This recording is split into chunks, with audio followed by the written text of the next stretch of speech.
ng Bureau of Customs ang 40 million pesos na halaga ng mga vape na galing China. Pawang misdeclare daw ang mga produkto na madalas ibinebenta online o patago sa mga vape shop. Live mula sa Maynila, nasa frontline ng balitang yan, si Mon Gualvez. Mon, gaano ba karami yung mga vape products na yan at ano daw yung idineklara sa mga yan? Ruth, aabot sa 81,000 piraso ng mga illegal na vape products ang tinangkang ipasok sa bansa galing China. Una raw ito idineklara bilang mga kitchenwares at cutting boards. Sabi ng Bureau of Customs, sinubukan daw ipuslit ang mga produkto sa pamamagitan ng magkakahiwalay na 3 container vans. Una itong sinabi naglalaman ng general merchandise, bagay na red flag agad sa customs lalo kung halo-halong gamit ang pinagsasama-sama. Idagdag pa ang intelligence report na nakarating sa kanila tungkol sa mga kontrabando.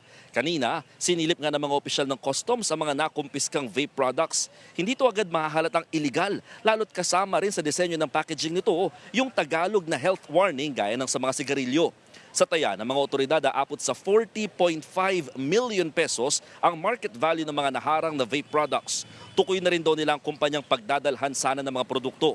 Maharap sila sa patong-patong na reklamo, kabilang ng paglabag sa Customs Modernization and Tariff Act, pati na sa Republic Act 11900 o Vaporized Nicotine and Non-Nicotine Products Regulations Act. Ruth, babala ng customs sakaling lumusot itong mga vape products at maibenta sa merkado ay mas delikado raw sa kalusugan. Yan lalo't hindi nga ito dumaan sa mga pagsusurit, mga regulasyon yung pinapatupad ng iba't ibang ahensya ng pamahalaan. Balik sa iyo, Ruth. Mon, tanong ko na lang din kung meron ba silang bilin o tips halimbawa kung paano ma-check talaga na legal or authorized din yung mga sellers na pinagkukunan itong vape kung may mga mamimili. Yes, Ruth. Una, kailangan nakikita dyan yung DTI seal na madalas available sa mga products gaya nga sa mga vape at saka sa mga sigarilyo. Pangalawa, talaga tangkilikin lamang yung mga produkto na nabibenta sa mga legal at tama o sumusunod na mga vape shops o mga tindahan. Ruth. Yan po ang Express Report ni Mon Gualvez.